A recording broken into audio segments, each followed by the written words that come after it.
자, 아까 얘기하다 그랬는데, 자, 여기부터 다시 한번 시작해 볼게요. 자, 그러면 이제 우리 3교시는 이 공장재단에 대한 얘기를 좀 더 시작을 한번 해볼게요. 자, 이 공장재단이 뭔지에 대해서 한번 예를 들게 되면, 자, A라고 하는 분이 만약에 이제 긴 공장을 하고 있다, 이렇게 제가 가정을 한번 해볼게요. 근데 만약에 이렇게 긴 공장 하게 되면 이 공장 건물이 있을 거고, 공장 부지가 있을 거 아니에요. 그리고 이 안에 뭐 제가 이쪽 전문가는 아니니까 모르긴 몰라도 김 굽는 기계, 뭐 자르는 기계, 포장하는 기계, 뭐 이런 것들이 있지 않겠어요? 설비들이.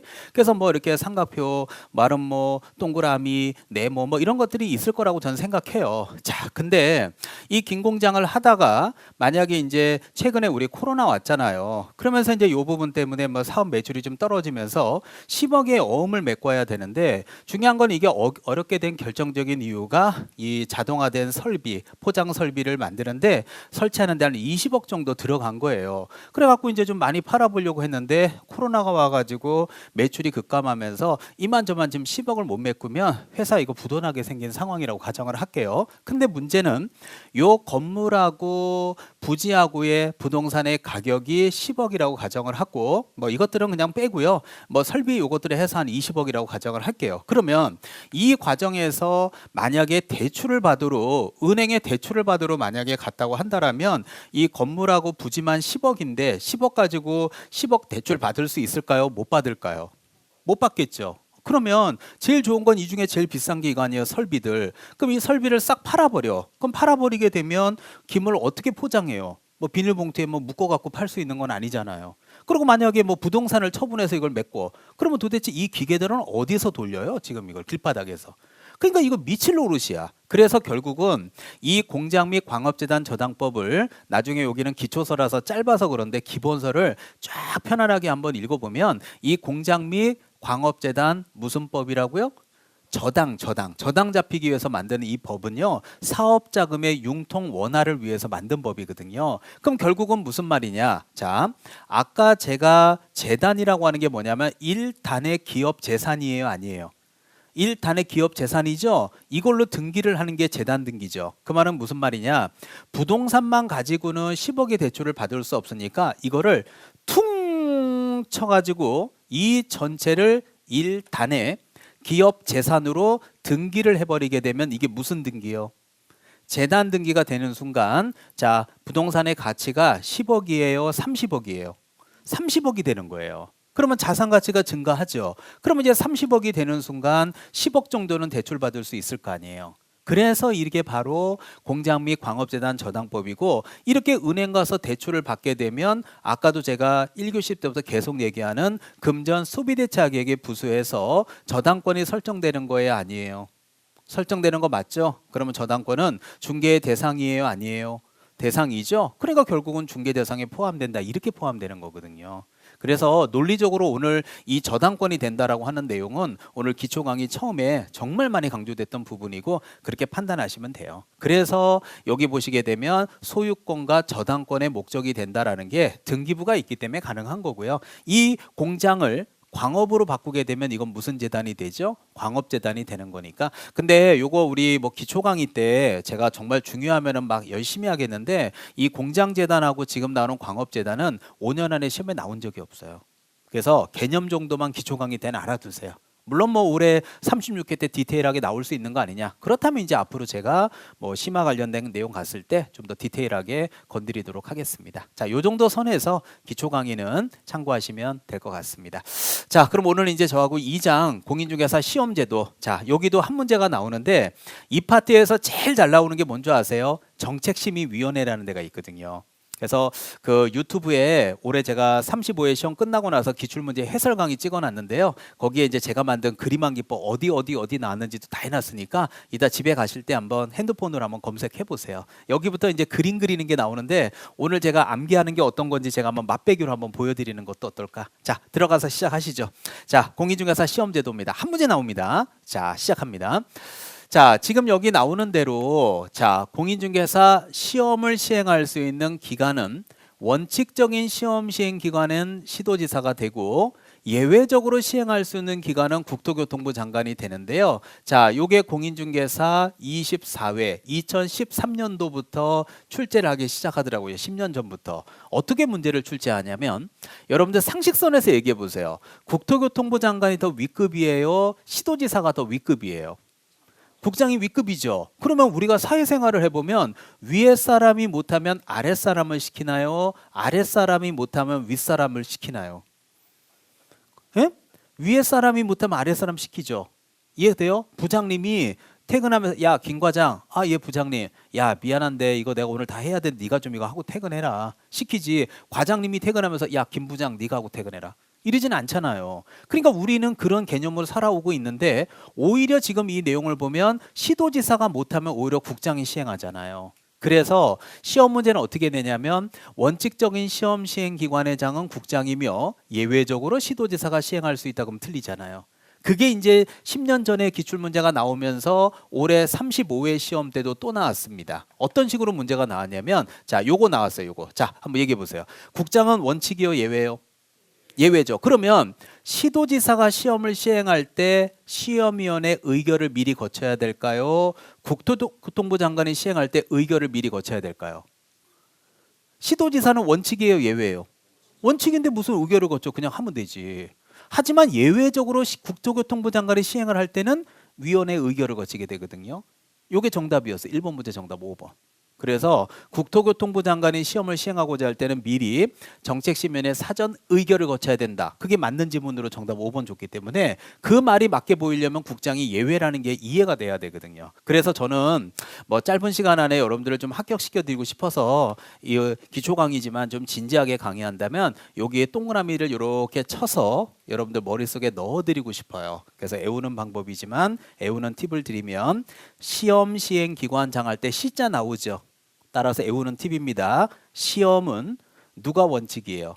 시도지사. 이렇게 1년을 공부해 보세요. 시험장은 보인다니까요. 시험은 시도지사야. 왜? 시니까. 그러면 예외는 국장이겠죠.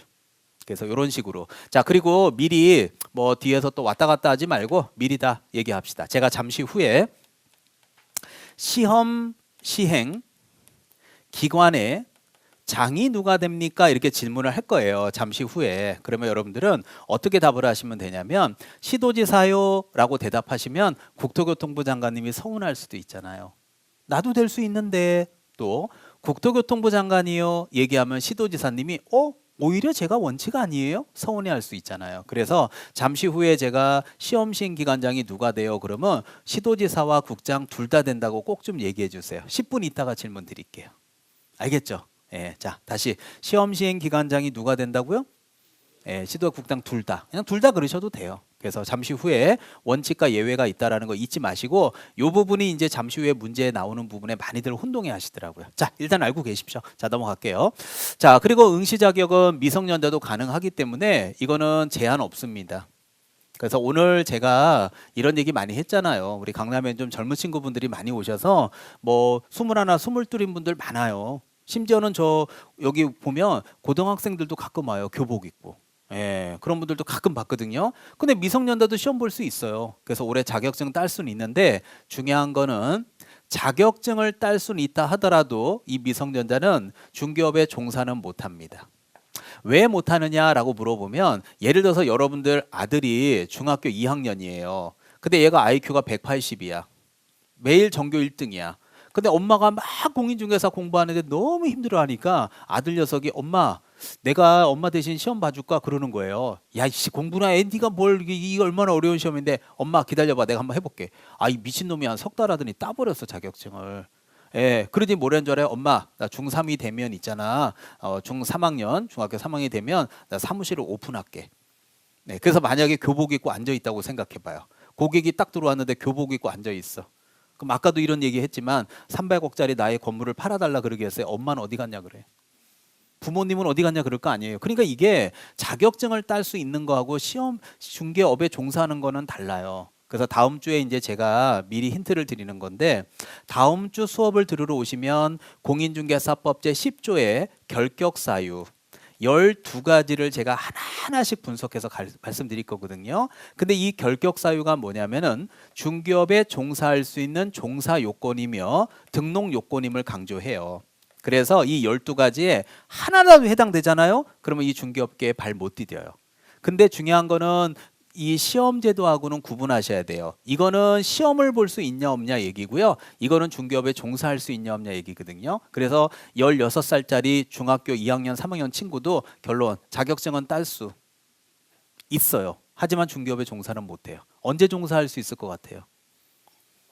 답 나오잖아요. 언제? 성년이 되면 하면 되는 거죠. 그래서 시험을 보는 거하고 종사하는 건 달라요. 그래서 뭐 사회생활 하다 보면 뭐 그럴 수 있잖아요. 선생님 저 예전에 음주운전한 게 있어갖고 제가 뭐 이만저만 벌금 낸 게 있는데요. 또 혹시 그것 때문에 저 중개업 못하는 거 아닐까요? 아니요, 할 수 있어요. 선생님 저 예전에 뭐 집행유예 받은 게 있는데 뭐 이만저만 친구 때문에 이만에 할 수 없나요? 시험 볼 수 있어요. 대신에 중개업의 종사는 집행유예 기간이 만료되고 2년이 지나야 돼요. 이제 그런 것들을 이제 다음 주 오면 제가 하나하나씩 분석해 드릴 거고, 이 또한 공인중개사 35회 시험에 또 나왔어요. 근데 오늘은 이제 요거 강의하는 거고 다음 주는 제가 요거 강의할 겁니다. 그래서 시험을 보고 안 보고는요 제한 없이 다 볼 수 있어요. 여기 앉아 계신 분 다 시험을 볼 수 있어요.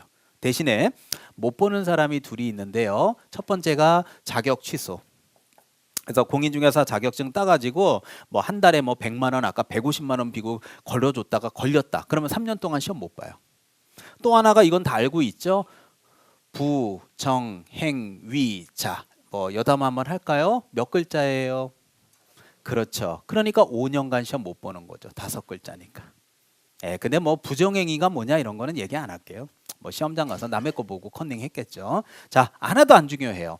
자, 이제 요 시험의 시행 이런 거 아까도 얘기했지만 이제 뭐 의결 거쳐서 해당 연도 시행하지 아니할 수 있고요.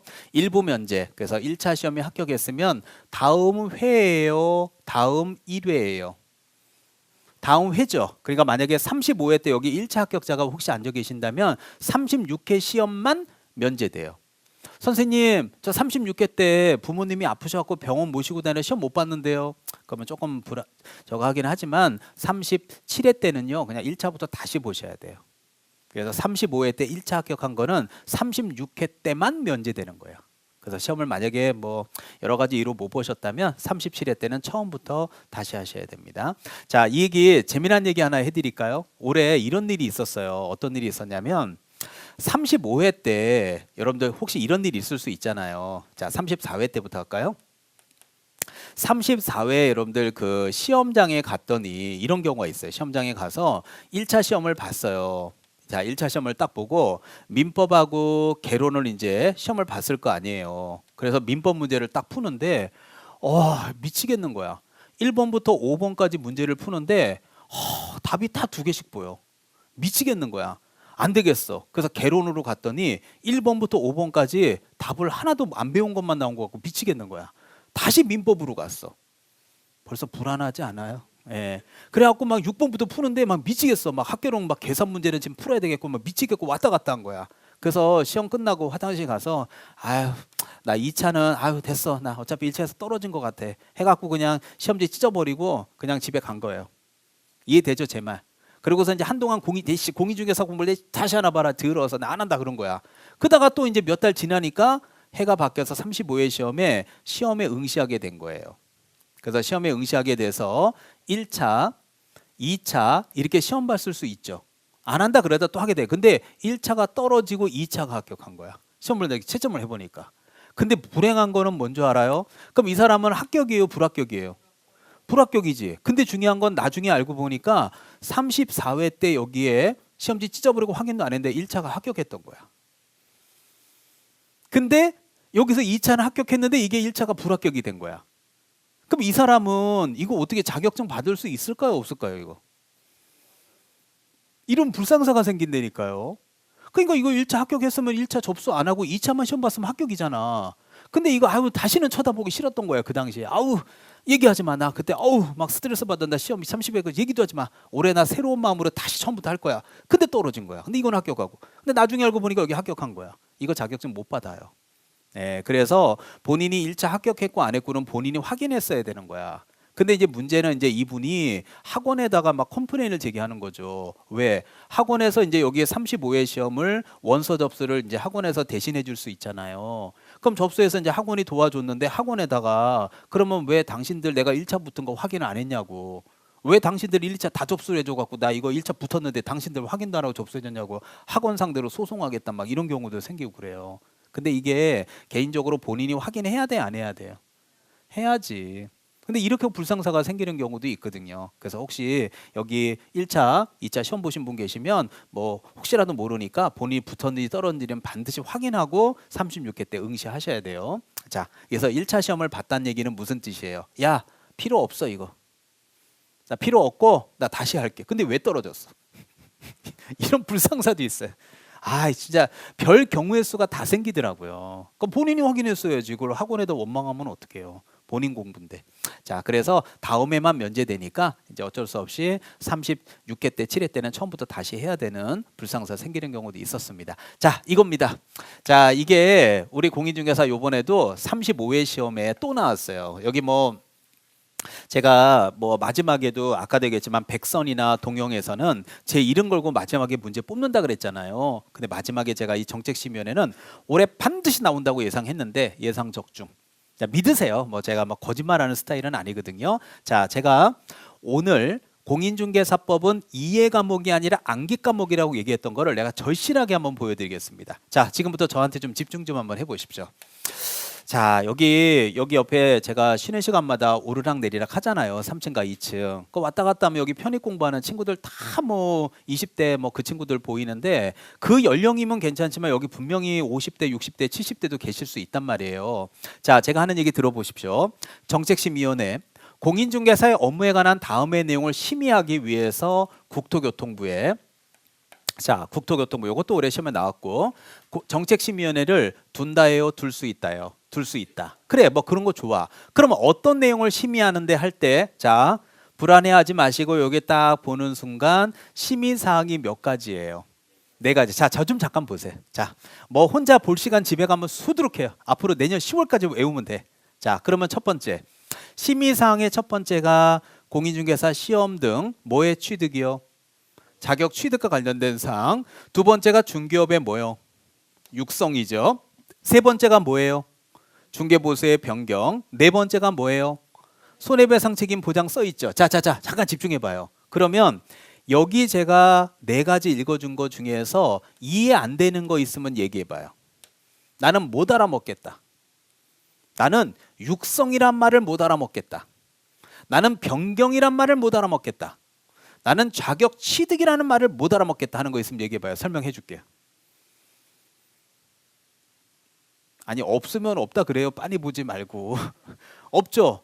다 이해되죠. 자, 근데 중요한 거는 심의 사항이 몇 가지예요? 그러면 정답은 5번이겠죠. 제 말 무슨 말인지 이해돼요? 아니, 이해 다 했잖아. 그런데 이제 자, 한 달, 두 달이 지나고 심의 사항이 몇 가지라고요? 그러면 심의 사항이 아닌 거 찾아봐. 오지선다잖아요. 정답은 몇 번? 5번이라고 합시다. 그럼 5번이잖아. 그러면 5번을 쓸 수 있는 방법은 뭐야? 네 가지를 외우면 되지. 그럼 아까 네 가지 중에 기억나는 거 뭐 있어요? 그래. 그러면 이제 집에 가서 애운단 말이야. 그럼 이제 이해를 했는데 이걸 문제를 풀려면 암기를 해야지. 그럼 여러분이 그동안 잘 봐봐요. 여러분이 이제 암기법 이런 거를 공부해 본 적이 별로 없죠. 근데 제가 한번 여러분을 대신해서 공부해 볼게. 그러면 이제 여러분이 이걸 애운다 그러면 아유 뭐 어려워. 자, 육, 중, 손. 자유기가 중손을 자육중손. 자육중손. 이해 가요? 예. 자손이 육성되니까 중손자가 나타난 거지. 자육중손. 뭐 이런 거 외우잖아. 뭐 이런 암기법이 대부분 아니에요? 그럼 가끔 야, 왜 앞글자만 따? 두 번째 글자도 따주지. 뭐 이런 거 이외에 뭐 어떻게 하겠어? 그러니까 여러분이 만약에 이게 시험에 나온다 그러면 사실은 여러분들도 뭐 고등학교 뭐 앞으로 뭐 학원도 다녀보고 해봤겠지만 대부분의 강사가 저 빼고 대한민국의 대부분 여기 편입도 마찬가지고 공무원도 마찬가지고 중개사도 마찬가지고 전부 앞글자나 뒷글자야. 아니면 뭐 자유기가 뭐 자손을 육성시켜서 내가 그렇게 많아지다니까 내가 중손자까지 봤어. 뭐 이런 스토리 만드는 게 대부분이야. 아니면은 여기서 정말 머리 좋으신 분들은 선생님 저 죄송한데요. 저는 그냥 몇 번 보면 기억이 나요. 하는 분도 여기 있어. 근데 그거는 100명에 한두 명이야. 근데 공인중개사 시험은 전체에서 100명에 한두 명을 위한 시험이 아니라 많이 합격시키는 시험이란 말이에요. 근데 이거를 결국은 머릿속에 외워야 되는데 이 외우는 부분에 있어서 여기 편입보다는 중개사 연령층이 높다 보니까 이해는 되지만 암기가 안 돼가지고 이게 한 달, 두 달 있다가 시험 문제를 딱 내면 기억이 안 나요. 그래서 저는 가장 중요한 거는 기초나 기본 때 이해를 좀 시키고 이제 핵심 과정부터는 저는 수업을 암기 위주로 수업을 확 바꾸거든요. 제가 외우는 거 한번 보실래요? 그냥 보라고요. 자, 그럼 제가 외우는 거 한번 보십시오. 자, 기다려봐요. 그러니까 제가 이 얘기들을 해볼 테니까 여러분들도 한번 참고하십시오. 제가 오늘 기초 때 조금 여유가 있어서 좀 여담을 좀 할게요. 제가 사실 학교 다닐 때 이 암기 과목이 탁월했거든요. 오늘 제가 그 요 위에 그 선생님들 쉬는 방이 3층에 있잖아요. 근데 그 3층에 이렇게 앉아갖고 좀 전에 강의한 거 일지 이렇게 쓰고 있는데 바로 교수님들 쉬는 방 옆에가 영어 수업을 하고 있더라고요. 시간, 단위, 무게는 S가 붙어서 복수를 하더라도 실제 비동사는 단수 동사가 온다. 그거 설명하고 있더라고요. 좀 전에. 근데 제가 학교 다닐 때 제일 잘하던 과목이 영어거든요. 예, 그래서 공무원 영어도 좀 강의해보고 그랬는데 그 영어 수업하는 거 이렇게 뭔 얘기 하나 이렇게 듣다가 지금 내려왔는데 중요한 거는 학교 다닐 때 저는 영어 단어를 여러분들 영어 있잖아요. 영어 단어 있잖아요. 여기 뭐 학창 시절 있잖아요. 영어는 어떻게 하면 잘해요? 여기 뭐 편입이라고 치고 뭐 여러분들도 뭐 대학 편입할 수도 있잖아요. 그렇다 치고 영어는 어떻게 하면 잘해요? 응? 많이 보면. 네. 그럼 영어 단어는 어떻게 해야 돼요? 어떻게 외운다는 말을 해요, 입에서? 결국 외워야 되는 거야. 그 영어 단어 외우는 거지. 학교 다닐 때 영어 단어 이렇게 쳐다보고 이해는 돼요. 시험 보고 영어 딱 보면 영어 단어가 기억이 안 나요. 그럼 못 가는 거예요, 좋은 대학은. 그럼 결국은 영어 단어를 결국 학교 다닐 때 암기를 하는 건데 여러분은 어떻게 암기했어요?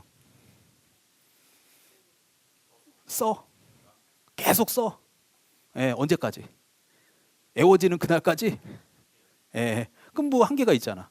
그러니까 어떤 애들은 가만히 쓰지도 않아. 영어 단어 탁 쳐다보면 머릿속에 탁탁탁 외워지는 사람들도 있고 맨날 연습장에 팔이 부러지도록 써도 좀 이따 덮으면 생각 안 나는 사람도 있고 그래서 한번 학교 다닐 때 공부를 잘한 사람도 있고 여기 못한 사람도 저는 앉아 있다고 생각을 해요. 그게 다 자기 능력이지. 근데 결국은 여기 편입도 영어 공부 잘하는 방법은 영어 단어 암기하면 돼. 어느 정도로 암기하면 돼. 사전체로 외우면 돼.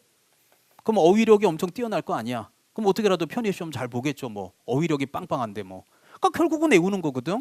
근데 결국은 뭐 사전에서 이거 외울 때도 뭐 쳐다보면 외우는 사람들 상위 0.001% IQ 빼고는요. 전부 다 뭐 예를 들어서 S, T, U, D, E, N, T, 수트, 던트, S, T, U, D, E, N, T, 수트, 던 이런 거 하루 종일 써갖고 외우는 거 아니에요. 그러다가 이제 외워지면 이게 뭐 많이 외워지겠어요? 그래서 일반적으로 막 무식하게 외우는 방법, 예를 들어서 막 앞글자 따갖고 외우는 이런 것들이 대표적인 건데 진짜 전 세계적으로 암기를 잘하는 사람들은요 이런 방법을 쓰지를 않아요. 나중에 여러분들 혹시라도 뭐 유튜브 같은데 암기왕 또 뭐 과거에 그 어디야 뭐 그 프로 중에 뇌생남인가 거기 보니까 잉글랜드에서 온 그 암기 대회에서 1등 하시는 분들이 있는데 그런 분들은 절대적으로 앞글자를 따거나 쳐다보고 외우지 않아요. 그게 다 이미지 연상법이거든요.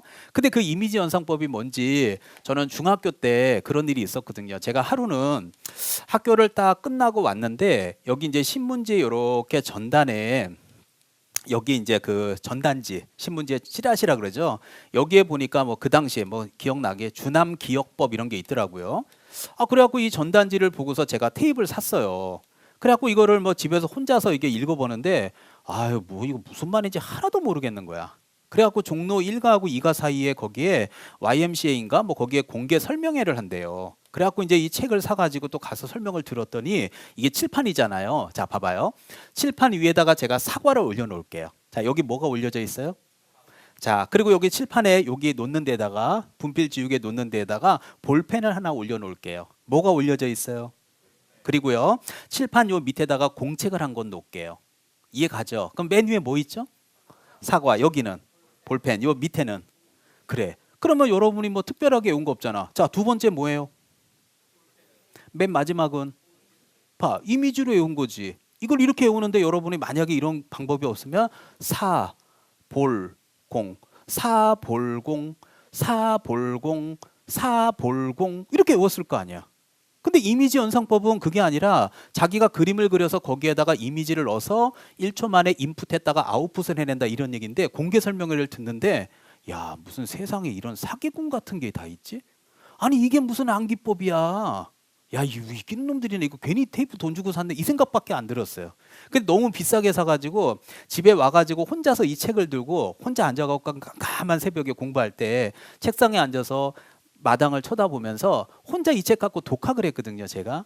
근데 지금 그래서 암기 과목이 정말 그때 학원 다닐 때, 학교 다닐 때도 탁월했는데 제가 여러분들한테 이제 그러다 보니까 제가 이거를 강의하고 있는 것 같아요. 제가 수강생 입장으로 이걸 한번 외워볼 테니까 한번 보십시오. 저는 절대로 자육중성 그런 거 안 합니다. 자, 어떻게 하는지 한번 보세요.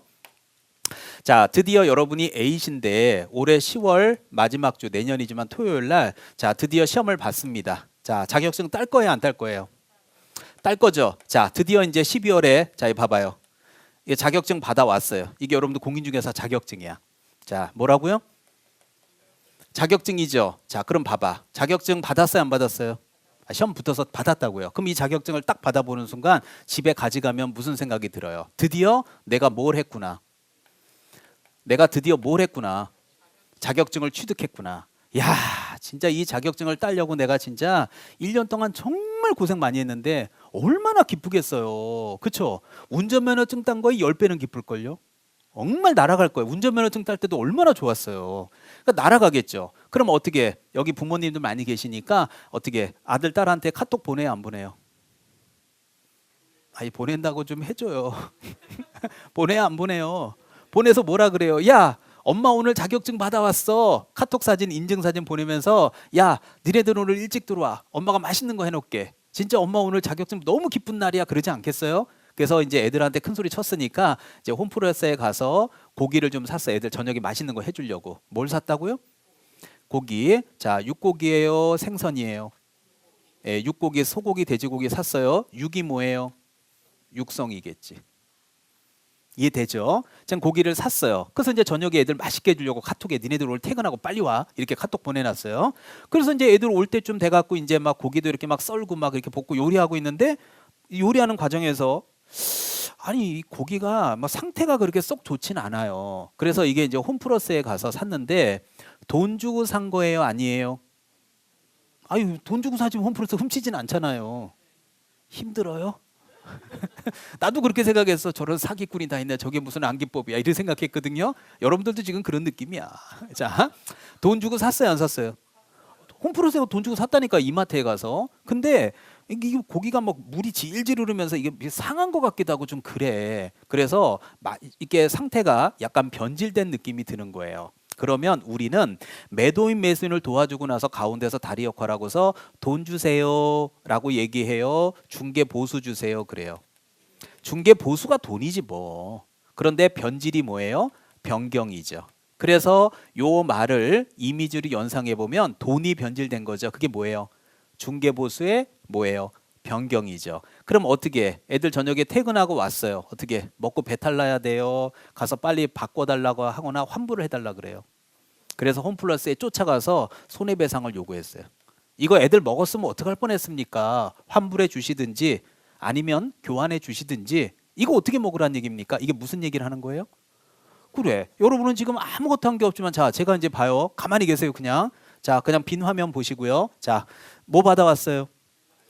자, 자격증 받아온 거 맞죠? 이걸 보면 무슨 생각이 들어요? 드디어 내가 자격을 취득했구나. 자, 근데 이제 자, 홈플러스에 가서 뭐 사왔어요? 육고기가 뭐예요? 육성이죠. 그러면 돈 주고 산 거예요, 아니에요? 돈 주고 샀는데 상태가 어때요? 변질된 거 같죠? 돈이 뭐예요? 중개보수의 변경이죠. 그럼 어떻게 먹고 배탈 나요? 가서 환불해달라 그래요. 환불해달라고 쫓아가는 게 뭐예요?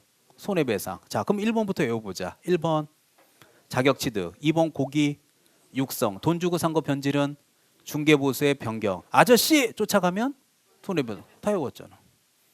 여러분이 봐. 이렇게 이미지 연상해서 외우니까 이게 만약에 20개가 돼도 순서대로 입에서 줄줄 외우거든요.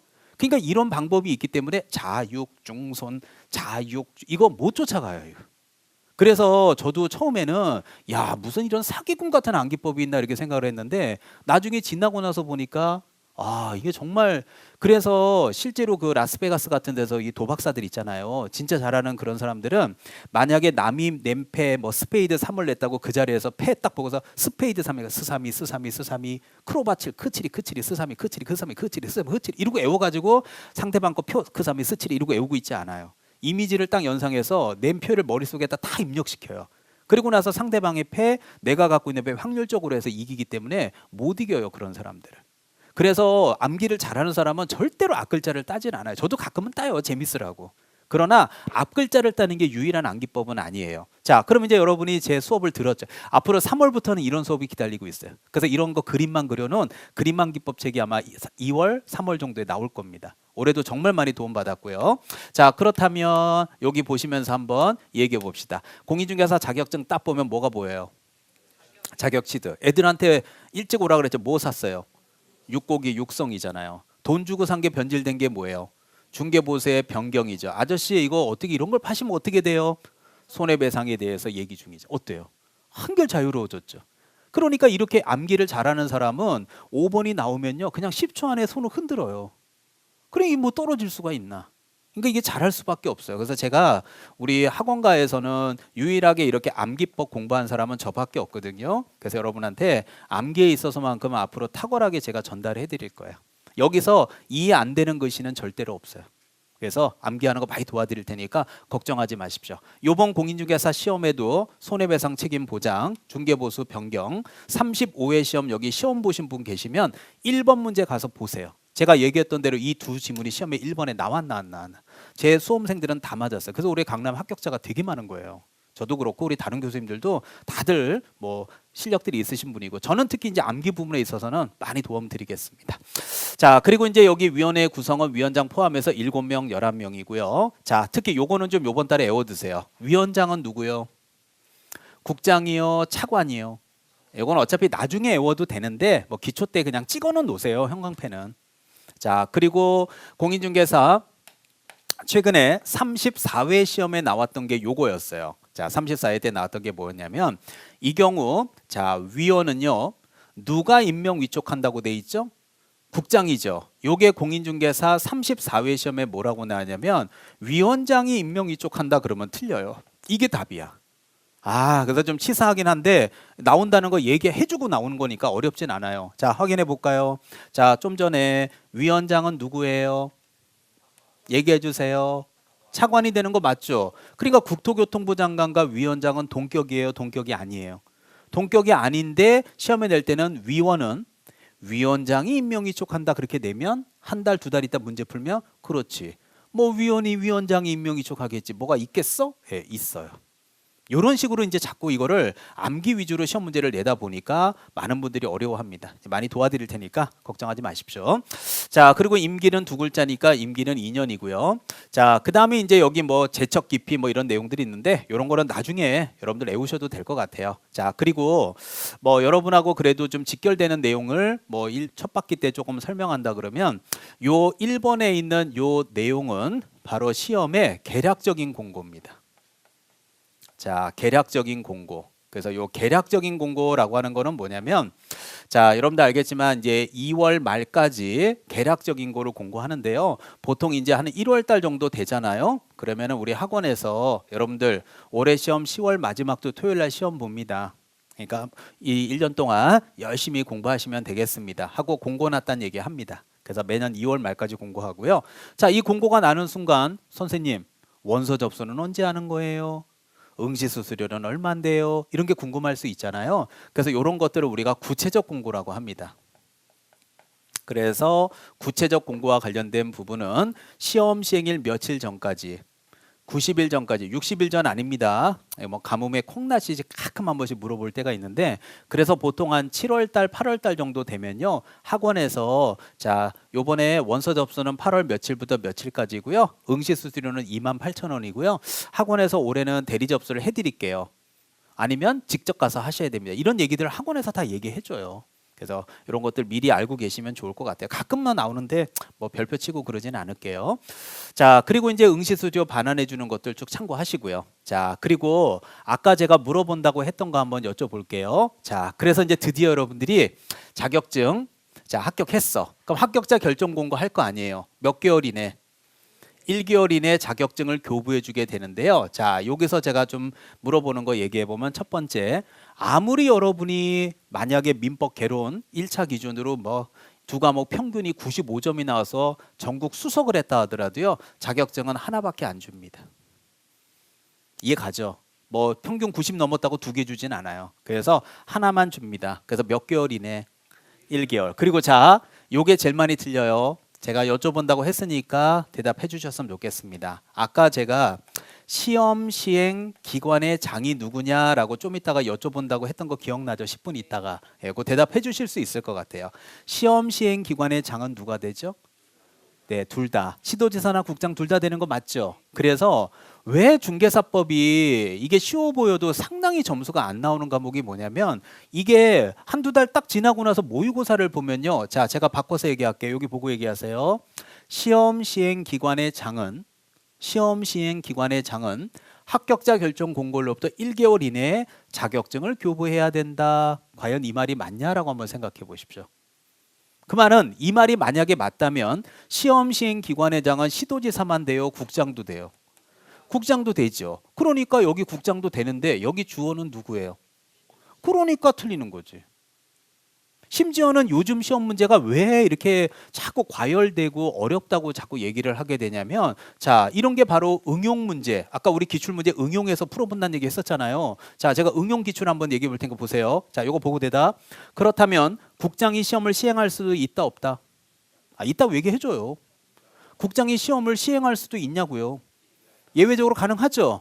그러면 국토교통부 장관이 시험을 시행했을 때 합격하게 되어도요. 자격증을 교부해 주는 사람은 시도지사다. 이렇게 문제 낼 수도 있잖아. 맞는 말이에요? 틀린 말이에요? 아니 국장이 시험을 시행할 수도 있잖아. 근데 자격증 교부는 누가? 시도지사다 이렇게 내면은요. 와, 이게 도대체 왜 이렇게 꼬아갖고 어렵니? 아니 도대체 우리는 학원 다니면서 뭘 배웠니? 이러면서 막 원망스럽고 막 어렵고 이런 느낌들을 많이 받게 돼 있어요. 그래서 조금만 꼬아갖고 문제 내면요. 막 미치고 점수가 막 15점 내려갔다. 교수님 멘붕이 왔다. 2차 할지 말지 고민이다. 막 어떻게 해야 될지 상담하러 오겠다. 막 이런 분들이 되게 많아지는 게 이런 거예요. 그래서 첫 바퀴 때 시험을 시행하는 거는 둘 다 가능하지만 자격증은 누가 준다고요? 이런 거를 첫 바퀴 때 여러분이 잘 외워두시면 앞으로 큰 도움이 돼요. 그래서 치사한 거 저도 아는데 여러분 아시잖아요. 여긴 편입도 그렇고 공인중개사도 그렇고 다 여기는 학원이거든요. 그래서 여기 학원에 저는 강사고 저는 여러분을 시험을 붙여주기 위해서 얘기하는 거니까 뭐 나쁘게만 보지 말고 그렇다라고 이해하시면 될 것 같아요. 자, 오늘 했던 거 자 그냥 서운해서 마지막에 이렇게 핵심 포인트만 한번 제가 정리를 해봤는데요. 자, 오늘 제 수업을 열심히 들어주셨다면 오늘 제가 중개와 중개업의 차이 얘기했던 거 기억하죠? 특히 중개업이 되려면요. 보수를 받아야 돼요? 보수를 안 받아야 돼요? 받아야 되죠. 그래서 보수는 중개업의 요소지 중개의 요소는 아니라고 얘기했던 거 기억하죠? 특히 여기 중개에서 중개 그것이 알고 싶다 할 때 그 밖의 권리의 득실 변경에 제가 정말 중요하게 얘기했던 게 저당권 설정이었습니다. 그래서 금전 소비대차 계약은 중개의 대상이 되지 않지만 금전 소비대차 계약이라 하더라도 저당권 설정 계약에서 부수해서 이루어졌다면 저당권 설정 계약 자체를 알선한 것이기 때문에 이런 중개업에 해당한다라고 하는 은행 대출 받는 거 도와줄 수 있다는 얘기 정말 많이 얘기했어요. 그래서 이 그 밖의 권리 득실 변경에서 가장 그동안 시험에 잘 나왔던 게 바로 저당권이니까 요 은행 대출 얘기했던 거 절대 잊지 마십시오. 1월 달부터는 알고 갑시다. 자, 그리고 또 하나 얘기했던 게 바로 명백하게 인식시킬 수 있는 방법. 그게 무슨 방법이요? 명인 방법. 그래서 목차를 세운다든지 울타리를 둘러친다든지 수필을 깎아서 묵서한다든지 이해 가죠? 다 돼요. 남들이 딱 봐서 요거 관리자가 있네. 이거 농사 짓는 사람이 있나 본데? 그러면 다 명인 방법이 돼요. 그래서 우리 공인중개사 14회 시험에 이 부분이 시험에 나와갖고 행정법원까지 갔다. 하지만 이제 여러분들은 20년이 넘게 후에 온 후배들로서 이제 여러분 고민할 거 없어요. 결론 중개 대상이 된다 안 된다? 된다. 자, 여기는 수목이죠. 여기는 뭐예요? 그러면 제가 아까 물어본다 그랬죠. 수목과 임목은 뭐가 달라요? 등기 여부. 등기된 나무는 뭐? 임목. 그러면 나무를 왜 등기해요? 멀쩡한 나무를? 저당권의 객체로 삼으려고. 이거 목찰 박아가지고 이거 은행 가서 이거 대출 나오냐고요. 이거 대출 안 나온다니까요. 그리고 공장재단, 광업재단 왜 등기해요? 대출 받으려고. 이해되죠? 자산가치 증사시켜서. 그 얘기 했던 것만 기억하시면 오늘 기초 잘 들으신 겁니다. 자, 네 번째 오늘 챕터 2에서 배웠던 시험 시행권자. 시험은 누가 시행? 시도지사. 예외는 누구? 국장. 하지만 국장이 시험을 시행했다라도 자격증은 누가 준다고요? 시도지사. 그렇죠. 그리고 응시 자격은 제한이 없고요. 자격이 취소되면 몇 년? 3년. 아까 부정행위자 5글자는 몇 년? 5년간은 시험 볼 수 없습니다. 자, 이 중에서 오늘 정책심의위원회에서 아까 제가 했던 거 기억하실 겁니다. 위원장은 누가 되죠? 제일 차관이 되죠.